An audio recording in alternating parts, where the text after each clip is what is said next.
ఓం నారాయణ ఆది నారాయణ. ఓం నారాయణ ఆది నారాయణ ఛానల్ను ఆదరిస్తున్న గురు బంధువులకు స్వాగతం, సుస్వాగతం.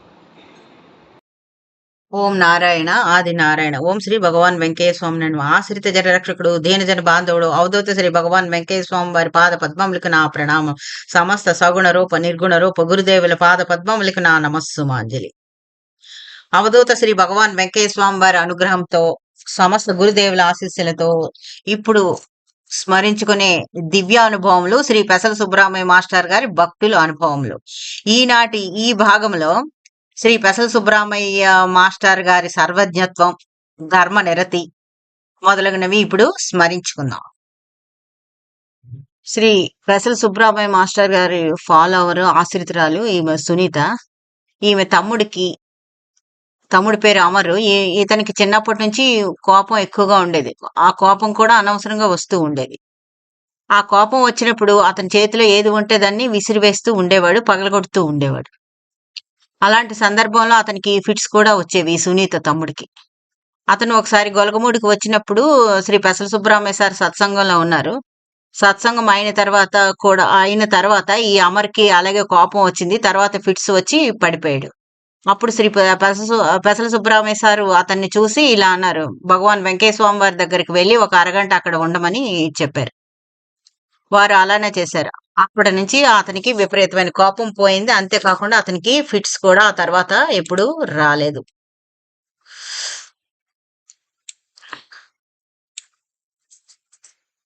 తర్వాత ఇది సాయి సుబ్రహ్మణ్యం గారి అనుభవము. ఒకరోజు ఉదయం శ్రీ పెసల సుబ్రహ్మణ్య సార్ వీరికి బిస్కెట్ ఇచ్చారు. అది అతను తినకుండా చేతిలో ఉంచుకొని సారు లోపలికి వెళ్ళిపోయిన తర్వాత అది కాకబలికి బయట పెట్టాడు. ఆ రోజు సాయంత్రం మరలా సత్సంగం అయింది. సత్సంగం అయిన తర్వాత బిస్కెట్ ఇతనికి ఇస్తూ ఇలా అన్నారు, ఇది కాకబలికి కాదు నీకు అని అన్నారు. అంటే మనం ఏమి తెలుస్తుందో అన్ని అతనికి తెలుసు. శ్రీ పెసల సుబ్రహ్మణ్య మాస్టర్ గారికి వారి సర్వజ్ఞత్వం అలాంటిది. ఈ విధంగా వీరికి సర్వజ్ఞత్వం మరొకసారి నిరూపణ అయ్యింది. తర్వాత వీరికి అప్పగించిన పని అది. శ్రీ పాకలపాటి గురువు గారి చరిత్ర విశేషాలను శ్రీ పాకలపాటి గురువు గారు సన్నిహితులు శ్రీ చిన్నబాబు గారు చెప్పిన క్యాసెట్ ఉంది. అది విని సారేమో ఇతనికి రాయమని చెప్పారనమాట. క్యాసెట్ విని వ్రాయమని చెప్పారు. కొద్ది రోజుల తర్వాత వ్రాయడము అయిపోయింది అని సార్కి ఈయన సాయి సుబ్రహ్మణ్యం గారు చెప్పారు. అంటే పెసల సుబ్రహ్మణ్య సార్ ఇప్పుడు అడిగారు, అయిపోయిందా అని సందేహంగా ప్రశ్నార్థకంగా అడిగారు. అప్పుడు ఇతనికి సంశయం కలిగి ఒకసారి వెళ్ళి చూసుకున్నారు. చూసుకుంటే ఇంకా పూర్తి కాలేదు, పూర్తి చేయాల్సిన పని ఇంకా ఉందని వెళ్ళి అప్పుడు పూర్తి చేసి ఆ తర్వాత సార్ దగ్గరికి వచ్చి పూర్తి అయిందని సార్ అని చెప్పారు. అప్పుడు సార్ ఏమో రైట్ అని చెప్పి తీసుకున్నారు. అంటే ఎంత చిన్న విషయాలైనా మనం చేస్తున్న అన్ని వారికి తెలుస్తాయి.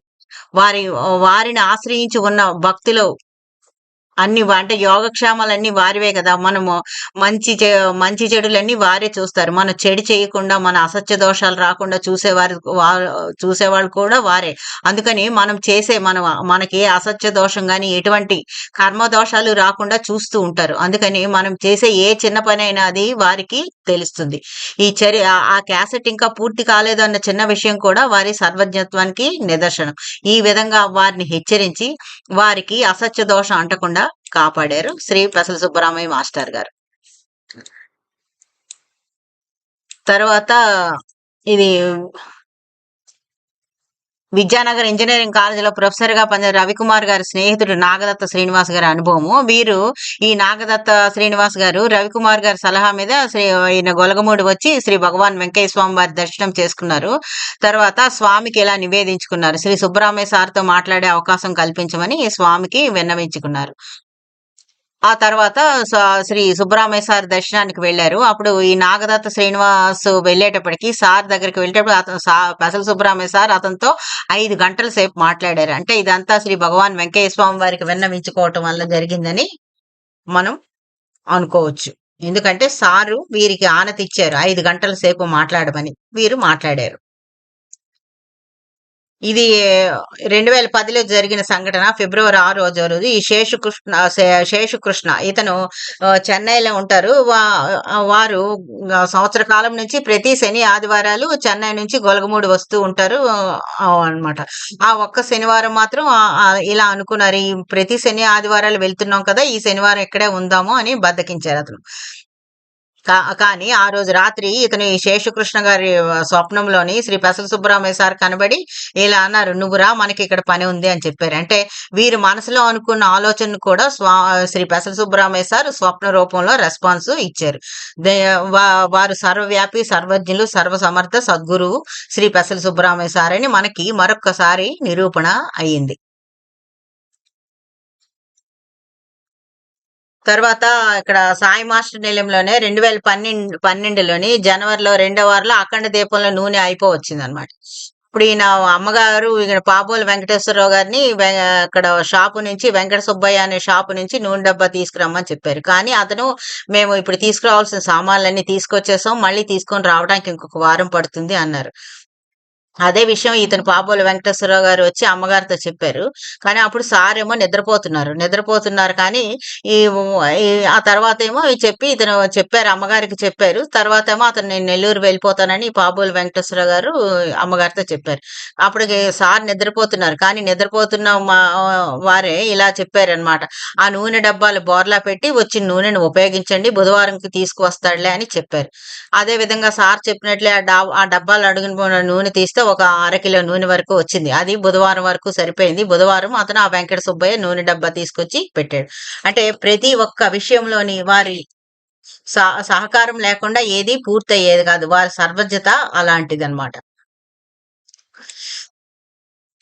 తర్వాత హైదరాబాద్ లోని హారతి పుస్తకాలుగా అవి హైదరాబాద్ లో ప్రింట్ అయ్యాయి. నెల్లూరులో ఉన్నాయి. నెల్లూరు నుంచి తీసుకురావడానికి కోదండం అనే ఒక ఆటో డ్రైవర్ కి పాబోలు వెంకటేశ్వరరావు గారు డబ్బులు ఇచ్చారు. కానీ అతను కొద్ది రోజులు అయినా కూడా అతను పుస్తకాలు తీసుకొని రాలేదు. ఇంకా సార్కి చెప్పి ఇతనే వెళ్ళి వెంకటేశ్వర్లు గారే వెళ్ళి తీసుకొద్దామని అనుకుని సార్ని అడిగారు. అంటే అప్పుడు సార్ చెప్పారు, "ఏం పర్లేదు, ఎల్లుండికి తీసుకువస్తాడని." అదే విధంగా ఆటో డ్రైవర్ కోదండు మరో 2 రోజుల తర్వాత తనంతట తానే పుస్తకాలు తీసుకువచ్చాడు. అంటే ఇక్కడ సర్వప్రాణాధికారి, సర్వసమర్థులు శ్రీ భగవాన్ వెంకయ్య స్వామి వారు, శ్రీ సుబ్బరామయ్య సారు ఉంటుండగా మనం ఏమీ చేయక్కర్లేదు. వారే సర్వప్రాణాధికారి, ప్రతి జీవిలోని వారి ప్రేరణ కలిగించి తెప్పిస్తారు.